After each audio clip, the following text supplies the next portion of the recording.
Hi, my name is Ed Wehan. Welcome to this session of Our Ventura. I'm particularly pleased today to have as my guest noted Ventura author Ken McAlpine. Ken, welcome to the show. Thanks for taking the time to be here today. Thanks for having me, Ed. I'm thrilled. It's really nice of you. Yeah. Good. Just to start things off a little bit, Ken, maybe tell us a little bit about writing, your writing career, how you got into writing. Sure. Actually, the funny thing about writing as a career is that there's probably a million avenues. And people always, when I give talks, they'll say, well, how to become a writer? And really, there's no one path. And I'm a perfect example. I mean, frankly, I have no academic qualifications. I took a journalism class in college. I went to the University of Virginia. But I read avidly as a kid, and actually I was a professional lifeguard on the beach in New Jersey, and there was a local weekly newspaper, and I'd always been interested in writing, and there was a big ocean swim that I'd done a whole bunch of times, and a friend of mine was doing the advertising for the paper, and the reporter couldn't make it, and my friend said, hey, would you like to write the article? And weekly papers, at least back then, weren't too picky. And they actually liked the piece and published it, and then they ended up hiring me full-time, and I worked as kind of like a cub reporter covering everything from sewer bond referendums to ocean swims. So anyhow, I just fell into it, frankly, and then I absolutely loved it, and one thing led to another, and we went to national magazines and then books. It's been a long process, 25 years. So you learned and you grew, and having said that, really the outcome of this many years is you've won some national recognition. Didn't Columbia University gave you an award? Yeah, it's actually, it's kind of funny, to be honest. I mean, I have, what's that principle where you don't think you should be there? But yeah, Columbia School of Journalism, which is one of the most respected journalism schools in the country, I've gotten an award for them and from them, and I probably can't get into Columbia. So I think the key to being a good writer is to read well and to work hard. It's like a craft. I mean, the longer you do it, the better you get. I look at the things that I wrote 25 years ago, and I hope that somehow they've been destroyed. And hopefully if I live long enough, I'll look at the things I'm writing now and not feel that strongly about them. But it is a craft. It's like anything else, and you get better and better. Right. So, and that's part of the joy. It's really fun to craft a good passage or create an amazing character. And it's, you know, and it's not, sometimes people will say to me, oh my God, it must be like letting a vein or something. And I'm sure there's writers that feel that way, but I've had hard physical jobs, and writing can be difficult, but really, the bottom line is it's a joy. It's not, I've never let a vein make me pass out. Right. Yeah. Right. Maybe you could talk a little bit, you have such an extensive, long career of writing. Talk about the different genre, the different aspects where you've actually written, those publications, those types of things that you've done. Yeah, I mean, I've done a lot of magazine writing over the past 25 years. I've written for National Geographic Traveler, Sports Illustrated, Outside Magazine, Men's Journal, Reader's Digest, a lot of airline magazines. And I started out, I mean, sometimes people say, well, how should, as a writer, if I want to be a writer, what should I do? And I think the first thing I tell them is, well, don't pitch National Geographic right out of the box. I mean, start small, you know, work for a local weekly, then maybe a monthly magazine. You know, they're more apt to take you. So in the course of 25 years, I did whatever it took to march along. I mean, I've written articles about jock straps for Men's Health and shoelaces for Runner's World, and, you know, whatever it took to prove to the editors that I could do the job, get it in on time, and, you know, write it well. And then those things led to jobs that I get now, which are, I just finished a piece for Sunset Publishing where we traveled 10 days around the state. Wow. And myself and a photographer, and we went hot air ballooning in Temecula, surfing at Rincon, mountain biking in Joshua Tree, kayaking in Morro Bay. I mean, it was like a fun fest. Yeah. On the flip side, it was actually kind of difficult, all that scheduling and all that thing in 10 days, and we slept like 4 hours a night, but I don't expect to get any sympathy.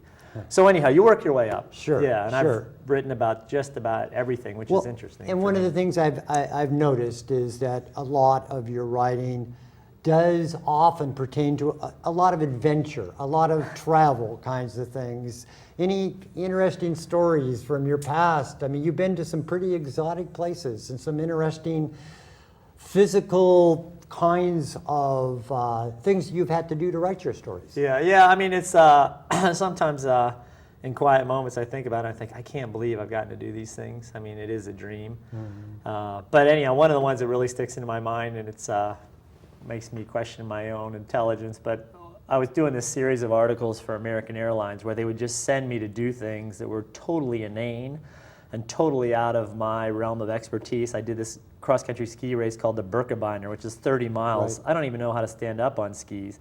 But the one that really was interesting, I always wondered, I'm not a fighter, I wondered if I could learn a martial art in a week. So I went to Miami, Florida, and trained with the world shoot fighting champion, which is, keeping it short, you take all the most violent martial arts and combine them into one. So anyhow, I went to Florida, and actually I trained with the shoot fighting champion's kind of underling, who immediately took a dislike to me because he thought there's no way you can learn everything in a week. So basically he beat me up for an entire week, and then the last day I had to spar with this guy Bart Vale, who's 280 pounds of solid reflex and muscle. And the night before, I remember I was staying in Miami, I couldn't get my leg over the tub to get into the shower. I was so beaten up.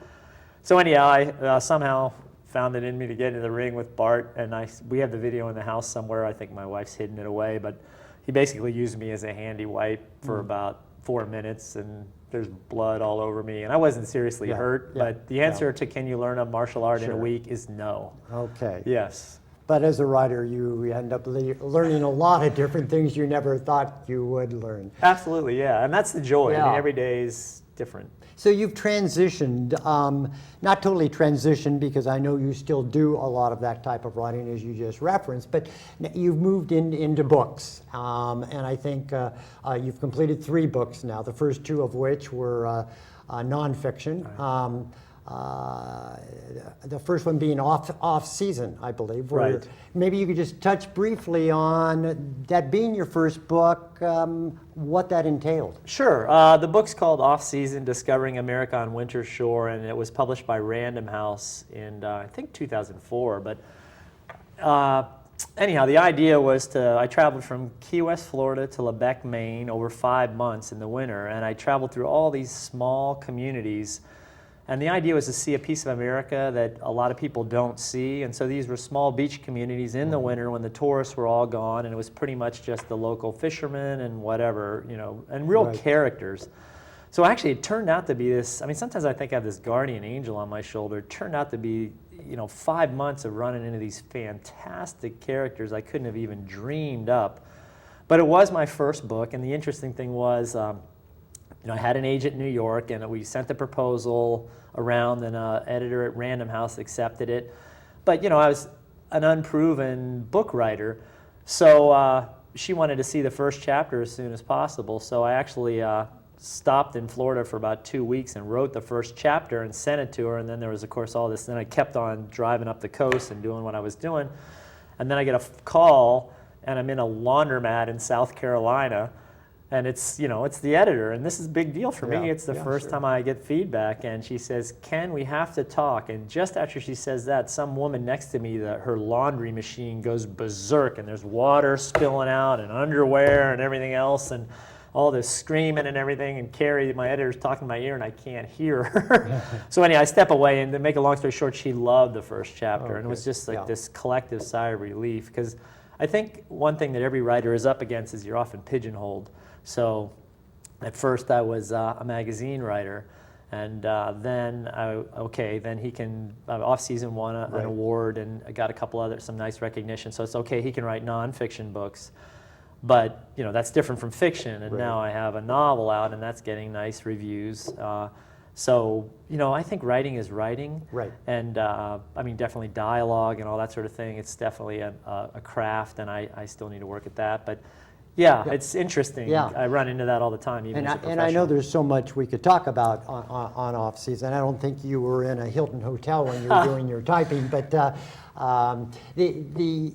other part of this, of course, you live here in Ventura. You've been in Ventura a long time. You have two boys, one of whom has graduated from Ventura High School and is now at UCLA in engineering, and the other is a senior at UCLA, and your wife or at Ventura High School, and your wife's a teacher. So you're close to the Ventura community. Yeah, and we're thrilled to live here. And your second book had something to do with that, and it was Islands Apart, having to do with our neighboring islands. Right.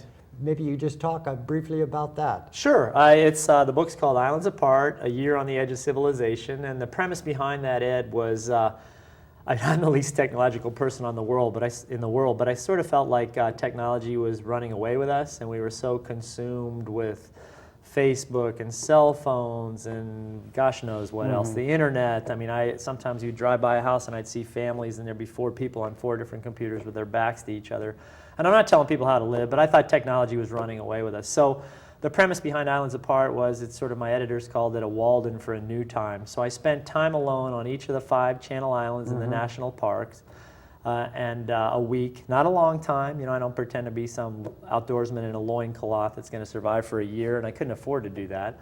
So I spent time alone on the islands, and then I interspersed that with things on the mainland that I thought reflected both current times and past times, and there was sort of an underlying theme to each chapter. Like, I spent time on the Hollywood Walk of Fame with those guys, the impersonators that dress up as different characters, and the guy I spent time with was Johnny Depp, and he was unbelievable, but there the premise was fame. He wanted to say all the tips he got he was saving to make a movie. I spent time with the homeless in Beverly Hills. The theme there was poverty. And the book sort of tied itself together almost. I mean, it was really fun to see. In the last chapter, I spent here at Children's World, which is a great local preschool where our kids went, and the premise there was hope, because I'm a hopeful person. So, but anyhow, that was an interesting piece, and our islands are so close to us and yet so far away, and you go to those islands and you step back 1,000 years in time. I agree. It was a tremendous story. From there, both the first 2 books, of course, being nonfiction, you jumped into fiction. With your latest book, which I've read and so compelling, highly recommended, and that's Fog, set in the late 1800s on the coast of Cape Fog. Cape Fog. It's okay. You're not the first person to do that. So maybe touch a little bit about the storyline there, and touch a little bit about what a mooncusser is. I think our viewers would enjoy some of that. Sure. The story takes place, as you said, in the late 1800s along the shores of Cape Cod. It focuses on the surf life-saving stations, which actually existed along the Cape and all around the country, actually, Ed. I mean, they're in Lake Michigan. There were actually stations out here in California. We didn't have one here because there was no, at the time, deep water port, so there wasn't a lot of shipping in this area, at least coming into shore. But anyhow, I learned about the surf life-saving stations when I was traveling through Cape Cod for off-season. I met a gentleman named Richard Bunassar, who's sort of the preeminent maritime historian, and he was telling me about the surf life-saving stations, and I thought it was fascinating. And then he mentioned these people called mooncussers. And you know how sometimes, I mean, literally bells go off in your head. And these people, they're not sure if they existed on the Cape, because even in the late 1800s, the Cape sort of fancied themselves as a nucleus of civilization and far too well patrolled for these guys to exist. But they did exist on the Outer Banks of North Carolina. And what they would do is basically lure ships ashore. And they could do this in any number of ways, but typically they would take a horse, put a lantern under its neck, and walk it slowly along a ridge line during stormy, foggy nights, and that's part of the reason the book's called Fog. And when the horse would walk slowly, the lantern would sway gently underneath the horse's neck. Now, a captain offshore who's in trouble in a storm would see that gently swaying lantern and think, hey, there's a ship at safe anchor, turn to shore, wreck, and these mooncussers would salvage everything they could. And I just found that absolutely fascinating, and it was so fun. Fiction, for my whole life I'd written, and I'd had fact checkers, and I had to make sure everything was just right. And so this time, I was deadly serious about the historical stuff. I consulted this guy, Richard Bunassar. He read the novel, made sure everything was right. But I created this character, Pomp, who is my favorite character, and he's totally heinous, but he He sees what change brings. He's actually quite wise. Yeah. So, and he's a mooncusser. Yeah, that's how I thought about that as well. Well, we're coming to an end here of our segment, which moved so quickly. So I want to thank you for coming, and I certainly highly recommend all your books as I have read them, and I know you have great support from our local bookstores here in this town. Town is amazing. Anyway, thanks for taking the time, and thanks to all of you for being with us here today and enjoying this segment on Our Ventura. Thank you.